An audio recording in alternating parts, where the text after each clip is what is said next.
बेटी एक बार चल के लड़के को देख तो लो। मेरा दावा है कि लड़का तुम्हें बहुत पसंद आएगा। बाला बहुत अच्छा लड़का है। हाँ हाँ बेटी, हम लोग तुम्हारे दुश्मन तो नहीं हैं। किसी अच्छे लड़के से ही तुम्हारी शादी करवाएंगे ना। आखिर तू हमारी इकलौती बेटी है। अच्छा ठीक है माँ, अब ज़्यादा भावुकतापूर्ण शब्दों का इस्तेमाल ना करो। मैं चलने के लिए तैयार हूँ। चलो फिर, बिना देर के हम सब चलते हैं। सभी बाला के घर पहुंचते हैं। अरे क्या बात है बहन जी, अभी तक आपका बेटा नहीं आया। जी बस आता ही होगा। तभी वहां बाला आता है। लो जी, आ गया मेरा बेटा। ये लोग तुझे देखने आए हैं और ये इनकी बेटी नम्रता है। बाला के सर पर बिल्कुल बाल नहीं होते। ये देख नम्रता और उसके परिवार वालों की आंखें फटी की फटी रह जाती है। ये तो टकला है। हे भगवान, माँ पिताजी, आप दोनों एक टकले से मेरी शादी करवाने वाले थे। अरे ये तो पूरा उजड़ा चमन है। देखो बेटी, इस तरह किसी का मजाक उड़ाना गलत है। किसी के बारे में इस तरह की बातें नहीं करते। बालों का क्या है, वो तो आते जाते रहते हैं। लड़का टकला है तो क्या हुआ, इंजीनियर है, अच्छा खासा कमाता है। आप चुप रहिए जी। इसकी तरफदारी इसलिए कर रहे हैं क्योंकि आपके भी सर पर बाल नहीं है। मैंने तो आपसे शादी कर ली, मगर मैं अपनी बेटी की शादी एक टकले से बिल्कुल नहीं करवाऊंगी। अरे ये क्या, कब से आप लोगों ने टकला टकला लगा रखा है। और माफ करना, तुम भी कोई हूर की परी नहीं हो। तुम लोग मेरे घर में आकर मेरी ही बेइज्जती कर रहे हो। निकल जाओ यहाँ से। हाँ हाँ, तो जा रहे हैं ना, हमें भी यहाँ रुकने का कोई शौक नहीं है। नम्रता और उसके परिवार वाले उठकर वहां से जाने लगते हैं। तभी नम्रता का छोटा भाई जाते जाते कहता है, टकला। तेरा बाप टकला। और इस तरह बाला का रिश्ता टूट जाता है। फिर एक दिन सड़क के किनारे एक आदमी घूम घूम कर कंधी बेच रहा होता है। कंधी ले लो, कंधी, एक से बढ़िया एक कंघी ले लो, नए जमाने की कंघी ले लो। अरे भाई ये ले लो। घूमते घूमते वो बाला के पास पहुंच जाता है। अरे भाई साहब, कंधी लोगे क्या, ये लो। तभी उसकी नज़र बाला के सर के ऊपर पड़ती है। अरे माफ़ करना भाई साहब, आप इसे लेकर क्या करोगे, आपके सर पर तो बाल ही नहीं है। आपका तो स्टेडियम पूरा खाली है। चलता हूँ, कंधी ले लो, कंधी ले लो। कंधी वाले की बातें सुनकर बाला को बुरा लगता है। उस समय बाला को ऐसा महसूस होता है कि उसके लिए दुनिया में सबसे कीमती कोई चीज़ अगर है तो वो सिर्फ बाल है। बाला सड़क पर चलते हुए लोगों के बाल बड़े गौर से देखता है। चलते चलते बाला एक मंदिर के पास पहुंच जाता है। हे भगवान, तुमने ये मेरे साथ क्या किया। थोड़े से बाल अगर मुझे दे देते तो तुम्हारा क्या चला जाता। सारी दुनिया मेरा मजाक उड़ाती है। अरे भाई, आज पहला इंसान देख रहा हूँ जो मंदिर आकर भगवान से अपने लिए बाल मांग रहा है। बेटा, भगवान ने तुम्हें सब कुछ तो दिया है। अच्छी सेहत है, अच्छी नौकरी है। लगता है तुम्हारी तबीयत ठीक नहीं है। घर जाओ, सब ठीक हो जाएगा। बाला वहाँ से चला जाता है। घर पहुंचकर बाला खाना खाता है और अपने कमरे में सोने के लिए चला जाता है। फिर सुबह जब बाला सोकर उठता है तो आईने के सामने अपने आप को देखकर हैरान हो जाता है। बाला के सर पर एकदम घने बाल आ जाते हैं। बाला खुशी से झूम उठता है। अरे ये तो चमत्कार हो गया, मेरे सर पर बाल आ गए। लेकिन ये हुआ कैसे।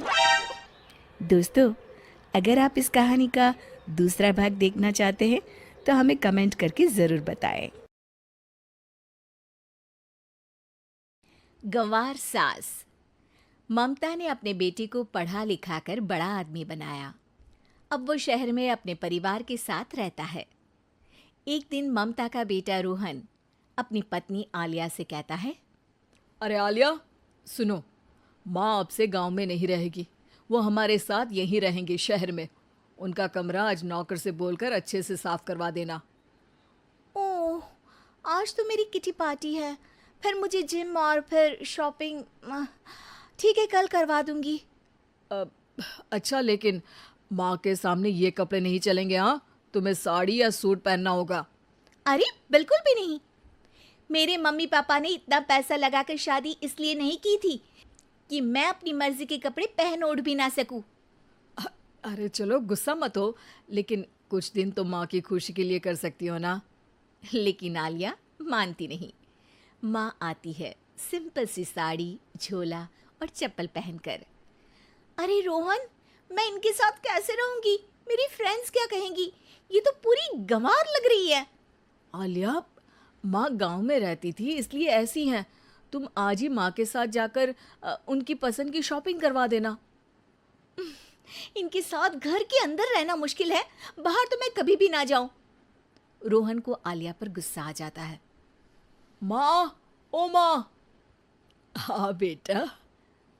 वो माँ को ले जाने के लिए उनका हाथ पकड़ता है कि अरे माँ, तेरे हाथ अभी तक इतने कड़े हैं, तूने इसका कोई इलाज नहीं किया? अरे बेटा, इसका कोई इलाज नहीं। वैसे भी मुझे कोई शर्म नहीं कि मेरे हाथ मुलायम नहीं है, क्योंकि इन्हीं हाथों से मेहनत कर मैंने तुझे बनाया है बेटा।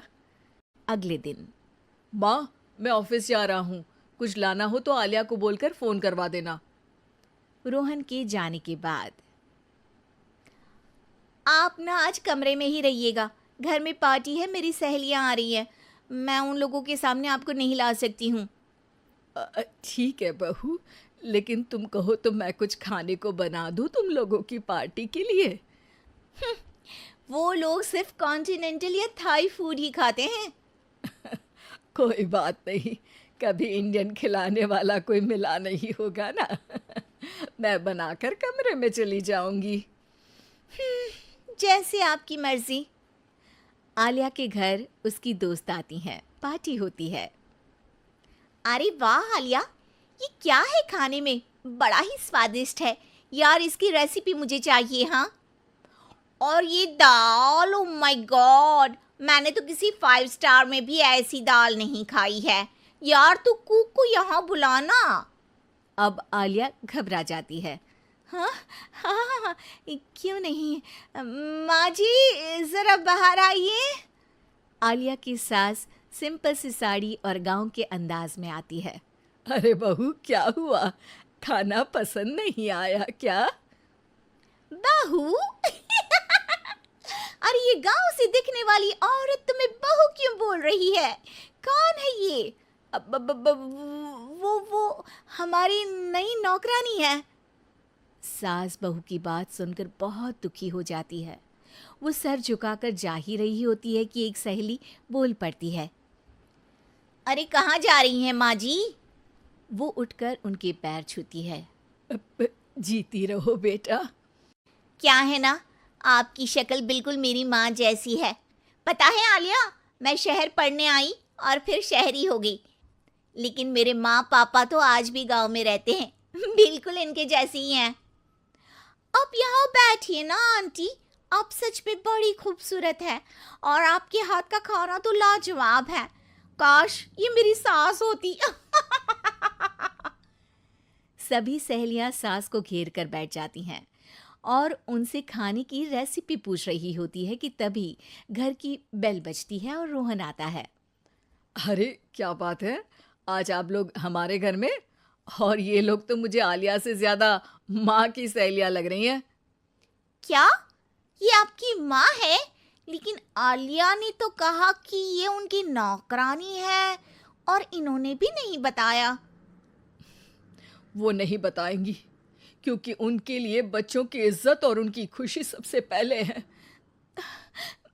मुझे माफ कर दो, मुझे इन्हें तुम लोगों से मिलवाने में शर्म आ रही थी कि तुम लोग क्या कहती। अरे अब तो हमें शर्म आ रही है कि तुम हम लोगों की सहेली हो। हाँ, जो माँ जैसी सास को नौकरानी बोले वो हमारी सहेली नहीं हो सकती। ये बोलकर सभी वहां से जाने लगती है कि सास बोलती है। आलिया की तरफ से मैं तुम लोगों से माफ़ी मांगती हूँ। उसने जो कहा उसके लिए मैं उसे माफ़ करती हूँ। अब तुम लोग भी उसे माफ़ कर दो, क्योंकि अगर तुम लोगों ने उससे दोस्ती तोड़ी तो फिर मेरे हाथ का खाना कैसे खाओगी? नहीं नहीं आंटी, जरूर आएंगे, लेकिन अब आलिया की नहीं बल्कि आपकी सहेली बनकर।